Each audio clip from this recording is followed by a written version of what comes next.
Hi everyone, welcome back to Banu Sami kitchen.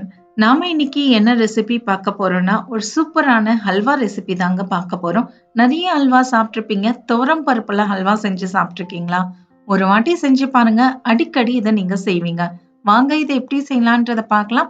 வீடியோக்குள்ள போறதுக்கு முன்னாடி மறக்காம சப்ஸ்கிரைப் பண்ணுங்க அண்ட் பெல் ஐகானை கிளிக் பண்ணுங்க. இந்த துவரம் பருப்பு ஹல்வா செய்யறதுக்கு குக்கர் எடுத்துக்கோங்க. இதுல 1/2 கப் அளவுக்கு துவரம் பருப்பு சேர்த்துக்கோங்க. நீங்க எந்த கப்ல துவரம் பருப்பை அளந்தீங்களோ அதே கப்பு தாங்க கடைசி வரைக்கும் சேர்க்கணும். கிண்ணம், கிளாஸ் எது வேணாலும் நீங்க எடுத்துக்கலாம். இதை நம்ம 2 வாட்டி கழுவி எடுத்துட்டு வந்துடலாங்க. நல்லா கழுவிட்டு இந்த தண்ணியை வடிகட்டி எடுத்துட்டு வந்துருங்க. இப்ப நாம இதுல பருப்பு மூழ்கிற அளவுக்கு தண்ணியை சேர்த்துக்கலாம். 1 கப் அளவுக்கு தண்ணியை சேர்த்துட்டு மிதமான சூட்ல 4 விசில் வச்சிருங்க போதும். 4 விசிலுக்கு அப்புறம் பாருங்க, பிரஷர் ஃபுல்லா அடங்கின பிறகு ஓபன் பண்ணுங்க. பருப்பு நல்லா குழஞ்சிருக்கும். சப்போஸ் பருப்பு உங்களுக்கு குழையல அப்படின்னா நீங்க மிக்சியில கூட அடிச்சுக்கலாங்க. ஆனா எனக்கு கரெக்டா இருக்கு பாருங்க. இந்த அளவுக்கு தான் இருக்கணும். பருப்பு நல்லா மையா குழைச்சிருங்க. இதை ஒரு பக்கமா எடுத்து வச்சிருங்க. இப்போ ஒரு கடாய் எடுத்துக்கோங்க. இதுல 2 டீஸ்பூன் அளவுக்கு நெய் சேர்த்துக்கோங்க. இது கூட நறுக்குன முந்திரி பருப்பு, பாதாம சேர்த்துட்டு இதை பொன்னிறமா நம்ம வறுத்துக்கலாம். நீங்க பாதாம் இல்லை அப்படின்னா வெறும்னே முந்திரி பருப்பு கூட சேர்த்துக்கலாங்க. இல்லைன்னா பிஸ்தா அதெல்லாம் கூட சேர்த்துக்கலாம். பாருங்க, நல்ல பொன்னிறம் ஆயிடுச்சு. இதை நம்ம ஒரு தட்டுக்கு மாத்திட்டு இதை தனியா எடுத்து வச்சிருங்க. நெய்யை முழுசா வடிகட்டி எடுத்துக்கோங்க. பாருங்க, இப்போ இதை ஒரு பக்கமா எடுத்து வச்சிருங்க. ஆல்ரெடி கடாயில கொஞ்சம் நெய் இருக்கு. இதுல இன்னும் ஒரு 2 டீஸ்பூன் அளவுக்கு நெய் சேர்த்துக்கலாம். இது கூடவே ஒரு 2 டேபிள் ஸ்பூன் அளவுக்கு கோதுமை மாவு, 1 டேபிள் ஸ்பூன் அளவுக்கு ரவை சேர்த்துக்கோங்க. நம்ம நார்மல் உப்மா ரவை செய்வோம் பாத்தீங்களா, அதுதாங்க. அடுப்பு தீயை மிதமான சூட்ல வச்சுட்டு இதை 2 நிமிஷம் நல்லா வறுத்துக்கோங்க.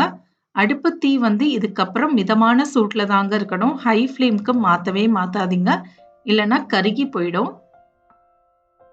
2 நிமிஷத்துக்கு அப்புறம் பாருங்க, கொஞ்சம் நொர நொறையா வந்திருக்கு பாருங்க. இந்த மாதிரி நொர நொறையா வரணுங்க. அப்படி இல்லைன்ற பட்சத்துல நீங்க 1 டீஸ்பூன் அளவுக்கு நெய் கூட சேர்த்துக்கலாம். இந்த சமயத்துல நாம எடுத்து வச்சிருந்த பருப்பை இதுல சேர்த்துட்டு அடுப்பு தீயை மிதமான சூட்ல வச்சுட்டு இதை 2 நிமிஷம் நம்ம நல்லா குக் பண்ணுங்க. இந்த டோட்டல் ப்ராசஸ்க்கு பாத்தீங்கன்னா 1/4 கப் அளவுக்கு நெய் தேவைப்படும். அந்த நெய்யை கொஞ்சம் கொஞ்சமா நீங்க சேர்த்து சேர்த்து கிளறுங்க. எல்லா ஹல்வாக்குமே நிறைய நெய் தேவைப்படுங்க. இதுக்கு நீங்க 1/4 கப்ல இருந்து 1/2 கப் அளவுக்கு சேர்த்தாலே போதும். நான் 1/4 கப் நெய் தான் கொஞ்சம் கொஞ்சமா சேர்த்து கிளறி இருக்கேன். 2 நிமிஷத்துக்கு அப்புறம் பாத்தீங்கன்னா இந்த மாதிரி கன்சிஸ்டன்சில இருக்குங்க. நல்லா சுருண்டு வரும் கடாயில இருந்து. இந்த ஹல்வா கலரா இருக்கணும்ன்றதுனால நான் குங்குமப்பூவை தண்ணியில கரைச்சு சேர்த்திருக்கேங்க. சப்போஸ் உங்ககிட்ட குங்குமப்பூ இல்லைன்னா நீங்க ஏதாவது கேசரி கலர் அந்த மாதிரி சேர்த்துக்கலாம். இல்ல கலர் சேர்க்காம கூட செய்யலாங்க. சேர்த்துட்டு இதை மறுபடியும் 1 நிமிஷம் நல்லா இதை குக் பண்ணிக்கோங்க. மிதமான சூட்ல வச்சு குக் பண்ணிக்கோங்க. நல்லா இது சுருண்டு நம்ம போட்ட நெய் லைட்டா இந்த மாதிரி தெரிய ஆரம்பிக்குங்க. இந்த ஹல்வா செய்யறதுக்கு பாத்தீங்கன்னா ஒரு 10 நிமிஷம் தாங்க எடுக்கும். கரெக்டா டைம் பிரகாரம் பண்ணுங்க. உங்களுக்கு இது பர்ஃபெக்டாவே வரும். 2 நிமிஷத்துக்கு அப்புறம் பாத்தீங்கன்னா நல்லா நெய் சுருண்டு வந்துட்டு இருக்கும். கடாயில இருந்து ஒட்டாம வருங்க. இந்த சமயத்துல நாம இதுல சர்க்கரையை சேர்த்துக்கலாம். நீங்க எந்த கப்ல துவரம் பருப்பு அளந்தீங்களோ அதே கப்ல சர்க்கரையை சேர்த்துக்கோங்க. இல்ல இனிப்பு கொஞ்சம் அதிகமா தேவைப்படுதுன்னா இன்னும் ஒரு 3 டேபிள் ஸ்பூன் அளவுக்கு சர்க்கரையை கூட நீங்க சேர்த்துக்கலாம். சர்க்கரையை சேர்த்ததும் கொஞ்சம் லூஸான பதத்துக்கு வருங்க. இதை நல்ல மிதமான சூட்லயே 2 நிமிஷம் மறுபடியும் குக் பண்ணிக்கோங்க. சர்க்கரை இருக இருக நம்ம போட்ட நெய் சைடா வந்துகிட்டே இருக்குங்க கடாயில. 1/4 கப்பு நெய்யை நீங்க நடுவுல சேர்த்து கிளறி விட்டுட்டே இருங்க. பாருங்க, எக்ஸாக்டா 2 நிமிஷத்துக்கு அப்புறம் லைட்டா நெய் தெரிய ஆரம்பிக்குது. கடாயில இருந்து அது சுருண்டு அப்படியே தனியா வருங்க.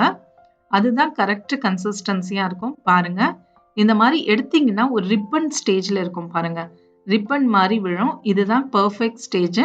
இப்ப நாம இதுல கடைசியா கொஞ்சமா ஏலக்காய் பொடி, நாம வறுத்து வச்சிருந்த முந்திரி பருப்பு, பாதாம் எல்லாத்தையும் சேர்த்துட்டு கடைசியா இதுல ஒரு 2 டேபிள் ஸ்பூன் அளவுக்கு நெய் சேர்த்து 2 நிமிஷம் இதை நல்லா கலந்து விட்டுட்டே இருங்க. இந்த ஹல்வா பார்த்தீங்கன்னா, நீங்க போளிலாம் செய்றீங்க அப்டின்னா, இந்த ஸ்டஃபிங்க உள்ள வச்சு கூட செய்யலாங்க. ரொம்ப டேஸ்ட்டா இருக்கும். ஆனா போளி செய்யும்போது பருப்பு எதுவும் சேர்க்காதீங்க. முந்திரி பருப்பு எதுவும் ஏன்னா உருட்ட வராது. பாருங்க 2 நிமிஷம் நல்லா இதாயிடுச்சு. கடாயிலேருந்து எந்த அளவுக்கு சுருண்டு வந்திருக்கு பாருங்க. இது கரெக்ட்டான ஸ்டேஜ், கரெக்ட்டான பக்குவத்துக்கு வந்துடுச்சுன்னா, கையில ஒண்ணு எடுத்து இந்த மாரி உருட்டி பாருங்க. கையில கொஞ்சம் கூட ஒட்டாம பால் மாதிரி வரணும் பாருங்க. இந்த அளவுக்கு பால் மாரி இருக்கணும். தொட்டு பார்த்தீங்கன்னா சாஃப்ட்டா இருக்கணும். கையில கொஞ்சம் கூட ஒட்டக்கூடாது. இதுதான் கரெக்ட் கன்சிஸ்டன்சி. அவ்வளோதாங்க நமக்கு சூப்பரான துவரம் பருப்பு ஹல்வா ரெடி ஆயாச்சு. இதே அளவுகளோட செய்யுங்க. உங்களுக்கும் இது சூப்பராவே வரும். ட்ரை பண்ணி பார்த்துட்டு எப்படி வந்ததுன்றத எனக்கு கமெண்ட்ஸ்ல சொல்லுங்க. மறக்காம சப்ஸ்கிரைப் பண்ணுங்க அண்ட் பெல் ஐகான கிளிக் பண்ணுங்க. தேங்க் யூ ஃபார் வாட்சிங்.